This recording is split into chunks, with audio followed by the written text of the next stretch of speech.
Hello friends, अस्सलाम वालेकुम and welcome to reality stories. दोस्तों, ये कहानी 2011 की है। अमेरिका के एक शहर जेनिसविल में एक आदमी रहता था। इसका नाम टेरी थॉमसन था। इसकी उम्र 62 साल थी। टेरी अमेरिकन एयरफोर्स में काम कर चुका था। इसने वियतनाम वॉर में भी हिस्सा लिया था। दोस्तों, इस आदमी को एक शौक था। ये शौक जंगली जानवर पालने का था। ये शौक 1977 में शुरू हुआ जब इसने अपनी बीवी के लिए एक शेर का बच्चा खरीदा था। आहिस्ता आहिस्ता टेरी ने अपने घर में जू बना लिया था। इस जू में इसने कई जानवर रखे हुए थे। ये 56 जानवर थे। इन जानवरों में शेर, टाइगर्स, भालू, भेड़िए, बंदर और लेपर्ड्स भी शामिल थे। लेकिन दोस्तों, एक दिन कुछ ऐसा हुआ जो किसी के वहमो गुमान में नहीं था। ये दिन 18 अक्टूबर 2011 का था।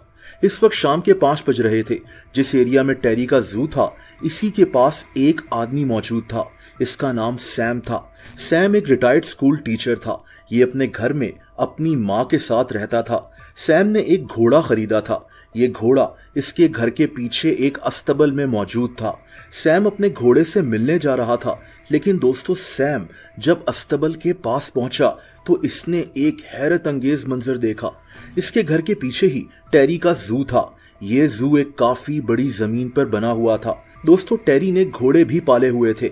सैम ने देखा कि टेरी के घोड़े बेचैन हो रहे हैं। ये घोड़े एक सर्कल बनाकर घूम रहे थे। और दोस्तों, फिर सैम की नजर एक भालू पर पड़ी। ये भालू इन घोड़ों के दरमियान में खड़ा हुआ था। और दोस्तों, फिर सैम की नजर एक शेर पर भी पड़ी। ये शेर इसको घूर रहा था। इनके दरमियान बस एक छोटा सा फेंस था। ये शेर किसी भी वक्त सैम पर हमला कर सकता था। दोस्तों, सैम फौरन साथ ही मौजूद एक गोदाम के अंदर घुस गया। इसने इस गोदाम को अंदर से लॉक कर लिया और फौरन अपनी माँ को फोन किया और सारी बात बताई। ये कोई नॉर्मल बात नहीं थी।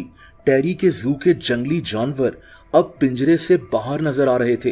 दोस्तों, सैम की माँ ने फौरन पुलिस को कॉल कर दी। उधर सैम अभी भी उस गोदाम में बंद था। इसने खिड़की से बाहर झांका तो अब इसे वहां जंगली जानवरों का एक झुंड नजर आया। इनमें एक टाइगर था, भेड़िया था, भालू था और एक शेर भी मौजूद था। दूसरी तरफ इस जगह पुलिस भी पहुंच गई। ये एक ही पुलिस ऑफिसर था जो ये देखने आया था कि यहाँ हुआ क्या है। दोस्तों, इसने देखा कि इस एरिया की एक सड़क पर एक भेड़िया भाग रहा है। इस पुलिस ऑफिसर ने इस भेड़िए का पीछा किया और अपनी राइफल निकालकर इस पर गोली चला दी। ये भेड़िया मर चुका था। पुलिस ऑफिसर को लग रहा था कि टेरी के जू से जानवर निकलकर भाग गए हैं। बहुत जल्द इसे एक भालू भी नजर आया। ये एक बहुत बड़ा भालू था जो इसके सामने खड़ा हुआ था। इस पुलिस ऑफिसर ने इस भालू पर भी गोली चला दी और ये भालू भी नीचे गिरकर मारा गया। दोस्तों, अब वहां दूसरे पुलिस ऑफिसर्स भी पहुंच चुके थे। इन्हें यहाँ शेर, टाइगर्स, भालू सड़कों पर भागते हुए नजर आ रहे थे। ये पुलिस ऑफिसर्स इन जानवरों पर गोलियां चला रहे थे। इनको डर था कि ये जानवर यहाँ से भाग गए तो बहुत से इंसानों की जान जा सकती है। पुलिस को यह भी खदशा था कि टेरी जिसके जू से ये जानवर निकलकर भागे हैं वो इस वक्त किसी मुसीबत में ना हो सकता है कि इन जानवरों ने टेरी पर हमला कर दिया हो।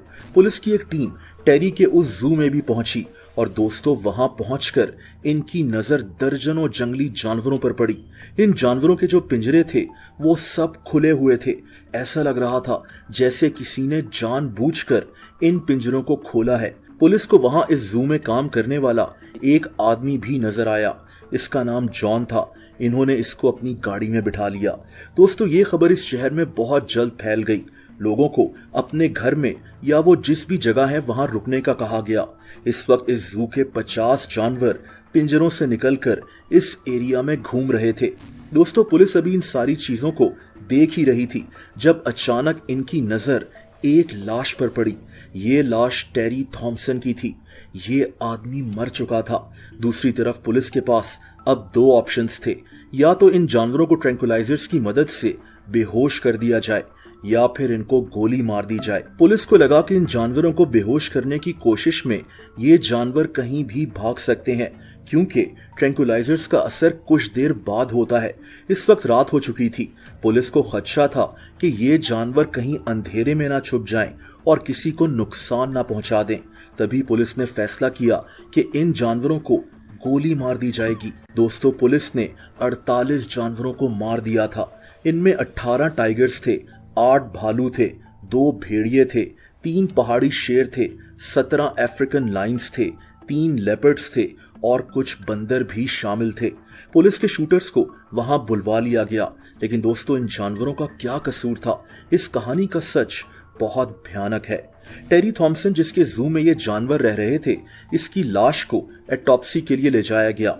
दोस्तों, इस आदमी ने खुद को गोली मारकर अपनी जान ले ली थी। पुलिस हैरान थी कि इस आदमी ने ऐसा क्यों किया। ये कहानी आपको हैरान कर देगी। दोस्तों, टेरी थॉम्सन की जिंदगी वैसी नहीं थी जैसी दिखती थी। 2018 में ये 1 साल के लिए जेल जा चुका था क्योंकि इसके पास से बगैर लाइसेंस की गन बरामद हुई थी।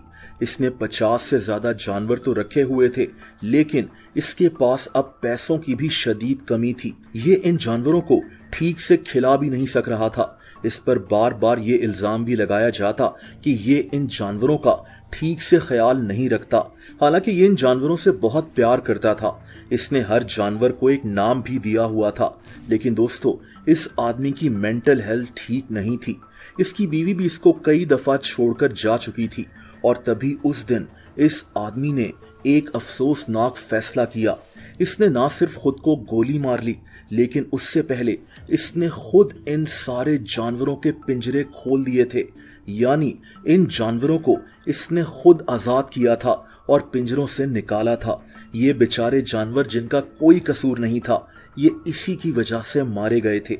बाद में जहां पुलिस पर तनकीद भी हुई कि इन्होंने इन जानवरों को गोली मार दी थी, वहां ये बात भी कही गई कि अगर पुलिस ऐसा ना करती और इन जानवरों को बेहोश करने की कोशिश करती तो कई लोगों की जान जा सकती थी। ये एक रिस्क था, लेकिन इस वजह से 50 के करीब जानवर मारे गए। दोस्तों, आज कई लोग इस वाकये को डिफरेंट एंगल से देखते हैं। कुछ लोगों को लगता है कि टेरी को दरअसल कत्ल किया गया है और किसी और ने इन जानवरों को पिंजरों से आजाद किया था। लेकिन पुलिस के मुताबिक टेरी डिप्रेशन का शिकार हो गया था। इसको लगता था कि ये इन जानवरों का ख्याल नहीं रख सक रहा। इस पर बहुत तनकीद भी होती थी। इसको डर था कि बहुत जल्द हुकूमत इससे ये जानवर वापस ले लेगी और तभी इसने इन जानवरों को आजाद कर दिया कि ये भाग जाएं और इसने खुद को गोली मार ली। दोस्तों, अगर आप मुझे इंस्टाग्राम पर फॉलो करना चाहें तो उसका लिंक नीचे डिस्क्रिप्शन में मौजूद है।